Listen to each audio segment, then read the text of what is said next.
Muy buenas noches. Oiga, ha estado buenísimo el tema que hemos estado debatiendo a lo largo de esta semana sobre la declaración del presidente López Obrador, si hay que estar a favor o en contra de la transformación del país. Para López Obrador solamente hay de dos. O se está con él o se está en su contra. O se es liberal o se es conservador. Y para discutir el tema doy la bienvenida vía remota, sana distancia, a los colaboradores de la mesa de los miércoles. Denis Dresser. Denis, muy buenas noches. Hola, buenas noches. Mario Arriagada. Mario, muy buenas noches. Hola, Leo, buenas noches. Y Pablo Magluf. Pablo, muy buenas noches. Buenas noches a todos. Pues creo que te toca comenzar a ti, Denis. ¿Tú ya te definiste? ¿Estás a favor o estás en contra de la Cuarta Transformación? Estoy en contra de esa falsa disyuntiva en la cual nos coloca Andrés Manuel López Obrador. Él dice que solo hay dos sopas, de fideo o de frijol, y nos convoca a tomar partido, a comer solo lo que él cocina. O somos liberales, o somos conservadores, o estamos a favor de la transformación o en contra de ella, o apostamos a mantener los privilegios y a no combatir la corrupción. Y me parece un maniqueísmo macuspaniano, una polarización disfrazada de transformación, porque no se trata de escoger entre el conservadurismo o el López Obradorismo, se trata de ser demócrata. Muchos sabemos que la democracia es un enorme buffet de ideas, y en su mesa coexisten distintos platillos, salsas, aderezos. A nadie se le obliga a comer un menú fijo. Lo compartido es el comedor, las reglas para elaborar leyes, dirimir conflictos, crear o remodelar instituciones, procesar diferencias. Pero el presidente no lo ve y no lo entiende así, quizá porque en el fondo no es un demócrata. Todos los días elige a un enemigo y lo embiste. Desde el púlpito presidencial insulta a los científicos, descalifica a los medios, trivializa a los técnicos, minimiza a las mujeres víctimas de violencia e inventa un complot en su contra. La última iteración de este estilo peculiar de gobernar es la diseminación de ese documento consignando la existencia del misterioso proyecto BOA, el Bloque Opositor Amplio, o el Bloque Amplio Opositor. Bueno, opositor, el caso amplio. Es que no formó parte del grupo, no sabía de su existencia, dudo de ella. Y al presidente poco importa que todos los aludidos se hayan deslindado o que el documento no tenga un origen verificable o que el periódico El Universal haya sugerido hoy que su promotor es un prominente miembro de Morena que fue a ofrecerles la nota y no la publicaron porque no la podían verificar. El propio presidente se ha dedicado a diseminar fake news, porque forma parte de una estrategia política pensada y calibrada, que es dividir para vencer, identificar al adversario para destruirlo, polarizar para consolidar el poder, para poder noquear y dejar a la oposición en el piso en la elección del 2021, Leo. Pues sí, así es. Yo creí que ya te habían definido a ti, te definieron ahí junto conmigo, por cierto. A ver, Mario, ¿qué onda? No, sí, y la mitad de la hora de opinar, ya son de la BOA, estamos rodeados en este programa. Ya va a ser, es la hora de boear. Bueno, yo creo que en principio fue un acto de cerrar filas, que es un acto clásico en la política. No hay político o partido que no juegue a cerrar filas para movilizar a las bases en momentos, ya sea de debilidad, en los cuales se exige más lealtad que nunca porque está débil el partido o el movimiento. Puede ser una de las razones, no estoy seguro, también puede ser en preparación a la elección, entonces no es por debilidad, podría ser también como una estrategia de ir ordenando el partido, con el cual el presidente recientemente, con el presidente de Morena tuvo ciertos desacuerdos en la manera de enfrentar estratégicamente algunas de las cosas que están ocurriendo y de las decisiones que se están tomando. Y yo creo que es a partir de esa reflexión interna hacia el interior de su partido que lo quiere reordenar, fortalecer, decir no se salten las trancas para poder seguir avanzando. Esa es una de las explicaciones. Sin embargo, creo que hay una explicación un poquito más profunda que tiene que ver con su manera de hacer política, que a diferencia de lo que dice Denise, me parece que no es que sea un maniqueísmo de Macuspana, nada tiene que ver con los trópicos, más bien tiene que ver con una especie no es una especie, es una tradición de hacer política populista, post-marxista, en la cual se insertan muchos otros partidos de otros países como Syriza, como Podemos, que es realmente una apuesta por democratizar la política. Entonces, esto de polarizar para acabar con el enemigo no es visto como un asunto antidemocrático, sino como una manera de redemocratizar lo que antes se veía como una forma elitista de la democracia. Ustedes los conocen, los exponentes clásicos de esta renovada visión populista de hacer política en el mundo de hoy son Chantal Mouffe, una intelectual belga, y Ernesto Laclau, que ya murió, un profesor argentino.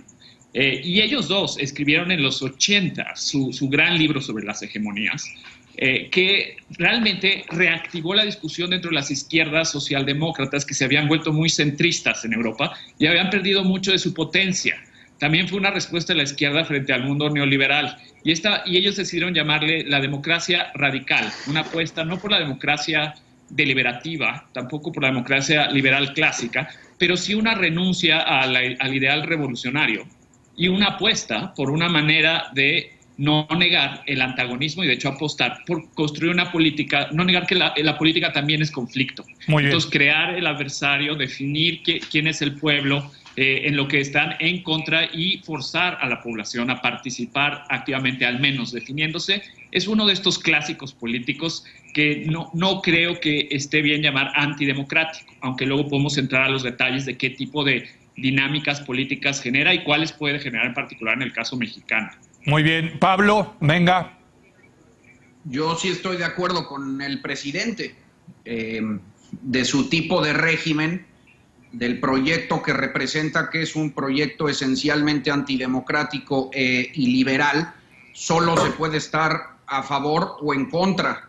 No existen puntos medios entre la democracia y su destrucción, porque les pregunto, ¿qué es estar en medio de la democracia y su destrucción? ¿Que aceptas un poquito de ese proyecto antidemocrático?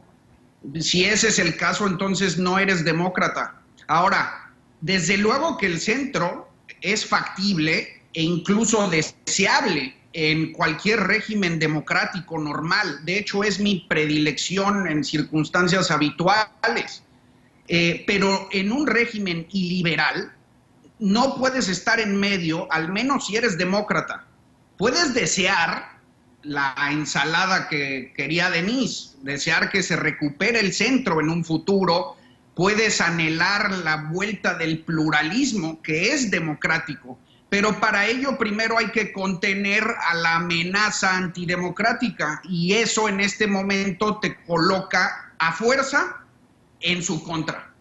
Entonces, a ver, pero estás poniendo un asunto muy interesante sobre la mesa, pero sí nada más quería matizar diciendo que lo que dice el presidente es, si estás con él, muy bien, si estás en contra de él, eres por definición corrupto y conservador. Conservador con la connotación que históricamente eso tiene en México. Entonces, también, o sea, si tú me dices, tú dices, yo estoy en contra de López Obrador, lo estás diciendo. Entonces, de acuerdo a López Obrador, tú estás a favor del regreso al régimen corrupto y eres históricamente un conservador. No, ese es un matiz que dio después. En los primeros términos lo puso conmigo o en contra mía. Sí. Y es que ahí está la trampa, Leo. Ahí está la trampa, exacto. Déjame explicar por qué. En cierto sentido tiene razón Denise para todos los que están en contra de un proyecto antidemocrático. Es decir, Que estés en contra del proyecto de López Obrador no quiere decir que estás de acuerdo con todos los demás que también están en contra. Tú puedes ser liberal clásico, neoliberal, socialdemócrata, liberal igualitario, en fin, lo que tú quieras. Pero cualquiera de esas formas que toma la democracia liberal, la que escojas, te colocan en contra del López Obradorismo por principio. Entonces, una cosa nada más termino porque es muy importante. Venga. Lo que sí hay que dejar claro es que oponerse a la destrucción de una democracia no es polarizar, es lo que haría cualquier disidente. Por eso es tan peligroso el centro ahorita, porque esa neutralidad hace parecer como si ambos bandos fueran iguales, cuando no es lo mismo el bully que el buleado. A ver, está interesante lo que pone sobre la mesa Pablo, de que sí hay que definirse, Denise, porque lo que está en juego es la democracia liberal. Sí, pero yo creo que ocupar una posición, como él dice, de centro, no es ser neutral, es pelear precisamente por lo que anhelamos. Yo no parto de la premisa de que la democracia mexicana es como la sueca. No creo que haya que defender toda una serie de prácticas corruptas, elitistas, de perpetuación de privilegios que acompañaron a los regímenes anteriros. Yo pero sí anhelo una transformación. Denise, perdón, eso te coloca y un cambio, contra López Obradorismo. Es que eso es a lo que me refiero. Eso inmediatamente te coloca contra el López Obradorismo.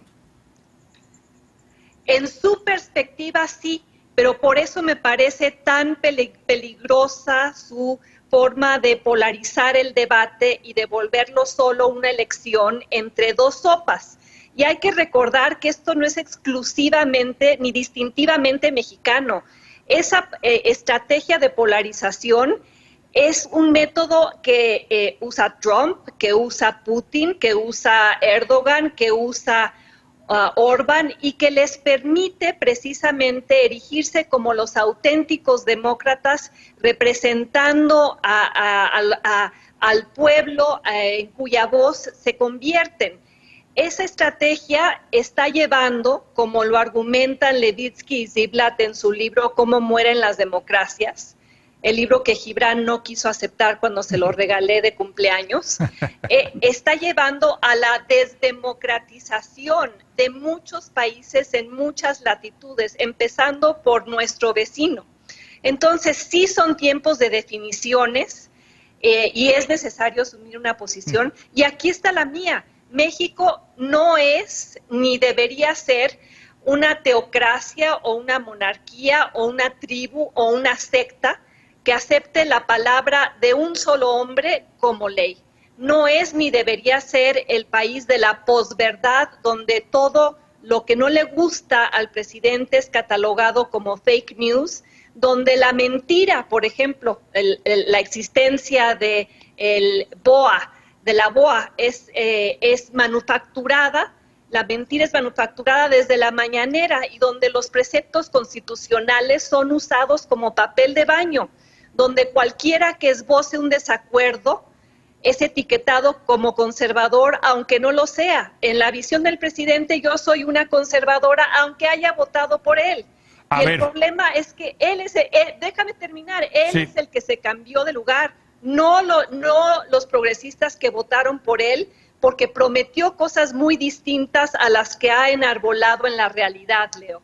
Sé que le toca a Mario, pero está desesperado Pablo por hablar. Rápido, Pablo, para pasar con Mario. No, es que quiero nada más refutar lo que dice Denise y dejar claro que todo lo que ella representa ahora, lo que acaba de decir, lo que anhela, ese centro plural, esa democracia liberal, esa conjugación de ideas, son antiobradoristas. Es una posición que no comulga con el obradorismo. Por fuerza termina siendo opositor en ideas y principios. Es así de fácil. Y si tú mencionas como ejemplo de polarización a Trump, a Orbán, a Bolsonaro, Erdogan, y todos ellos, bueno, ellos son homólogos de Obrador.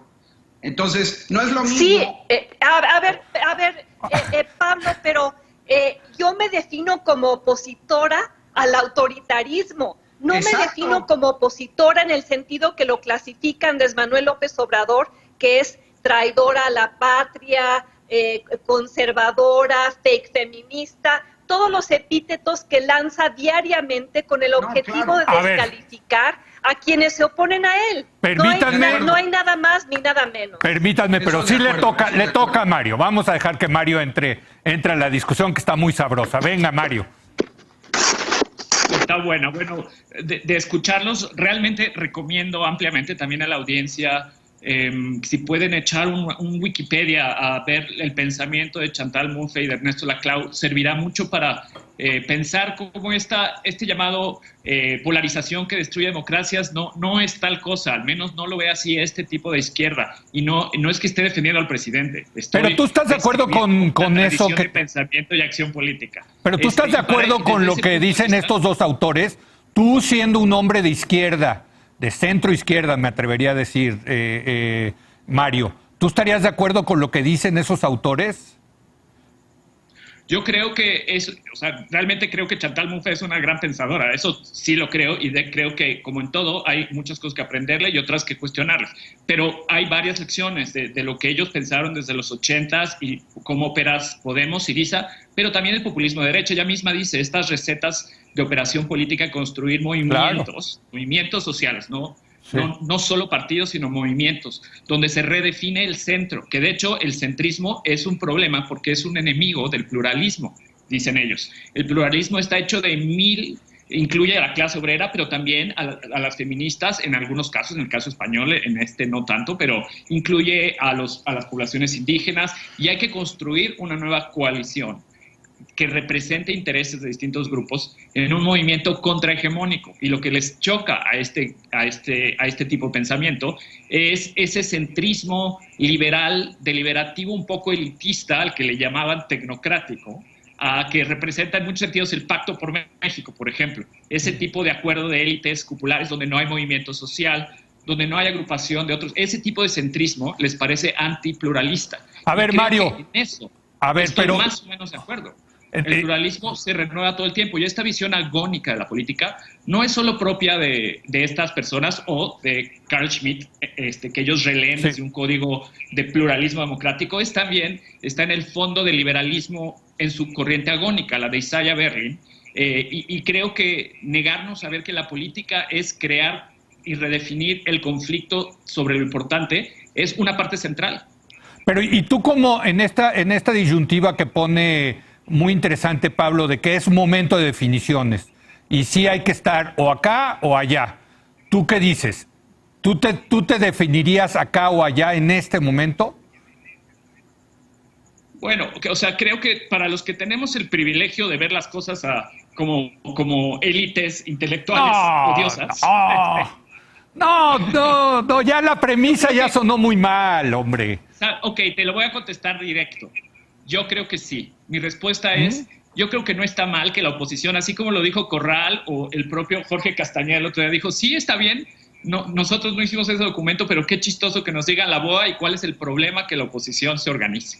Ahora, va a haber, en esto yo creo que es plan con maña de López Obrador, porque el grupo de personas que él ubica como el bloque opositor anti-AMLO es realmente un bloque un poco más intelectual o de medios de comunicación, y no es realmente lo que le podría competir en serio como un bloque de oposición al que yo creo que yo necesariamente, no sé si me uniría, pero que no existe. Bueno, pero... Que es un movimiento social que se tiene que estructurar de alguna manera y que todavía no existe. Entonces, en ese sentido, es un poco como un hombre de paja. Está como dice esa tradición populista, definiendo las fronteras de los adversarios, pero con un enemigo que no es realmente un adversario como un movimiento social como los que sí han nacido en forma de anticuerpos o expresiones populistas de democracia radical de derecha en Europa, que es el caso de Marine Le Pen, de Brexit, que usan ciertas de estas herramientas para conectar mejor con la población y generar movimientos políticos potentes.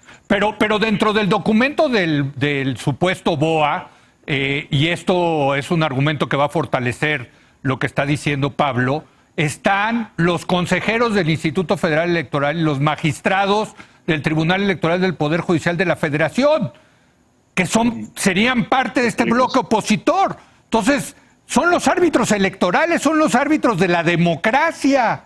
Los están metiendo ahí junto a los otros partidos políticos. Eso me parece gravísimo. Eso es lo más grave a mí que me pareció de este documento apócrifo a todas luces que presentó el presidente, Pablo. Solo apunto que estoy en desacuerdo con el lado antiestatista de este bloque transformador, de la Cuarta Transformación. Eso no quiere decir que no crea que en democracia sí haya que tomar posiciones. A ver, Pablo. López Obrador no es un demócrata, por Dios. Es que de verdad, ya lo tenemos que tener muy claro. Nunca ha reconocido una derrota. En 1988 perdió y alegó fraude. En 94 perdió y alegó fraude. En 2006 y 2012 perdió y alegó fraude. Entonces, ya desde ahora está preparando el terreno para alegar fraude si las elecciones del próximo año no le favorecen. Y preocupa mucho que parte de los aludidos en el grupo del bloque opositor sean los consejeros del árbitro electoral. ¿Qué legitimidad van a poder tener las elecciones si el presidente un año antes, con todo el historial que acabo de dar, los considera parte de la conspiración? Pues sí. O sea, entonces, a mí me parece que está en grave riesgo la democracia, y si tú eres un demócrata y eres un demócrata liberal, estás contra López Obrador. Ni modo. Bueno, oigan, está muy bueno el debate, pero tenemos que concluir. Una intervención más por cada uno de ustedes, de no más de 2 minutos, por favor, Denise. A ver, Mario, yo quisiera que al final definieras con gran claridad si crees que Andrés Manuel López Obrador es un demócrata y no te escudes en Chantal Mouffe. Segundo punto, el Pacto por México sí fue elitista, sí excluyó a la sociedad, sí fue un pacto pagado y negociado a oscuras, pero eso no significa, Mario, que la otra opción, la única otra opción, sea este López Obradorismo, con medidas que se decretan, se imponen, que parecen legales, pero que en realidad son inconstitucionales, con decisiones que justifica como un combate a la corrupción, pero que entrañan un proceso de destrucción, con acciones que ostensiblemente buscan cortar privilegios, acotarlos, pero terminan cercenando derechos. López Obrador polariza y arremete y erige enemigos imaginarios porque le conviene hacerlo, porque para fortalecerse a sí mismo necesita destruir a los demás. Y la tragedia para México es que nuestra democracia, con todo y sus múltiples defectos, chatita, disfuncional, en muchos sentidos poco representativa, deja de ser, entonces sí, un proceso de estira y afloja, de negociación y deliberación, de disenso y consenso al que todos aspiramos. Y se vuelve un juego suma cero, donde Morena y López Obrador ganan, pero todos los otros, definidos como enemigos, tienen que perder. Me parece que ese tipo de polarización sí mata la posibilidad, el sueño democrático que incubamos desde que sacamos al PRI de los pinos. Y me parece que en esta coyuntura y con este tipo de exigencias, de definiciones como las hace el presidente, el hombre que pasó tanto tiempo combatiendo a los monstruos acaba pareciéndose a ellos, Leo. Muy bien, gracias, Denise. Una última conclusión, 2 minutos, Mario. ¿Es demócrata o no López Obrador? Por supuesto que es demócrata, jamás yo no creo que es un dictador, no creo que se va a perpetuar en el poder, no veo evidencia de eso. Yo creo que entró por las urnas inició para entrar por las urnas, no por otra vía, y se irá por las urnas también. Creo que el documento del BOA, si es verdad o no, no lo sé, pero que apuesten a tomarle la palabra de ir en el 21, en el 22 por la revocación de mandato que el propio presidente puso a disposición de la población, es perfectamente legítimo y es perfectamente democrático. No los consejeros electorales y los magistrados del tribunal, por favor, eso es poner esas dos categorías ahí sí me parece que tiene mucha jiribilla, querido Mario. En eso estoy de acuerdo. Bueno. No, además, yo quisiera intervenir. A ver, termina Mario. Yo quisiera... Sí, gracias. Mario. ¿Qué hago? Termina. Ok. Creo que la manera de hacer política del obradorismo no representa para mí el ideal, mi sueño de bloque transformador. Yo me imagino otro bloque transformador. Pero sí creo que inaugura una forma de hacer política donde construir coaliciones amplias, con movimiento social, donde se dispute la idea de cuál es el pueblo a representar y cuáles son no pasarán, las fronteras de ese movimiento discursivas, y que de alguna manera es una manera de hacer agónica, política agónica, ya llegó para quedarse. Y cualquier respuesta que podamos dar en términos de política real no va a ser la del centro que debate como en un salón de clases. Con todo lo que me gustan los salones de clases a mí, pero hablo de la política real y creo que esto inaugura una manera de hacer política y la salida incluso del obradorismo va a tener que ser algo similar en su forma, aunque distinta en su contenido. Entonces ya no va a haber debates en el Covadonga. Bueno, eso luego te lo pregunto, Mario. Pero a ver, Denise, tú querías decir algo rapidísimo para pasarle que concluya rapidísimo. Pablo. Venga. A ver, a mí no me parece que discutir los procesos de la democracia sea algo elitista ni algo de un salón de clases. Es algo que está plasmado en la Constitución, que está plasmado en todos los documentos de la Revolución Francesa, está plasmado en los textos clásicos de la democracia, Mario, y pretender que vamos a sustituir eso por un proceso de construcción de coaliciones y movimientos, etcétera, como si quieres que lo está haciendo Andrés Manuel López Obrador. No, déjame terminar. Me parece falso, porque no veo que esté construyendo una coalición con absolutamente nadie, más que él y algunos miembros de su grupo selecto a quienes escucha, que serán aproximadamente 2 personas. Muy bien, a ver. Eso no es democrático. Les propongo lo siguiente, está muy bueno este debate, si quieren lo retomamos la semana que entra porque hay todavía mucho que decir, pero no quiero dejar a Pablo sin una última conclusión rapidísimo, Pablo. No son tiempos de tibieza. Los tibios en circunstancias de riesgo siempre han ocupado el peor lugar de la historia, desde Poncio Pilato hasta Chamberlain. Porque al final terminan facilitando al bully por omisión.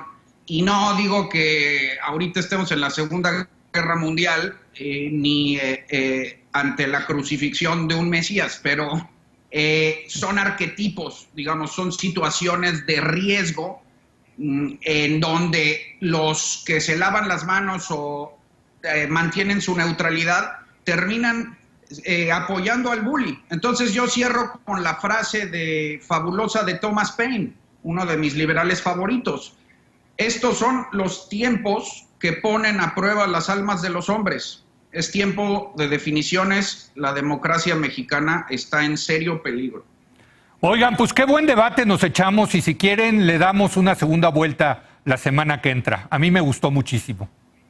Igualmente. Gracias Pablo, gracias Denise, gracias Mario. Hijo, qué buen debate, pero tengo que hacer una pausa y voy a platicar ahora con Julia Carabias sobre el desmantelamiento de las instituciones que tienen que ver con el cuidado del medio ambiente. Regresamos.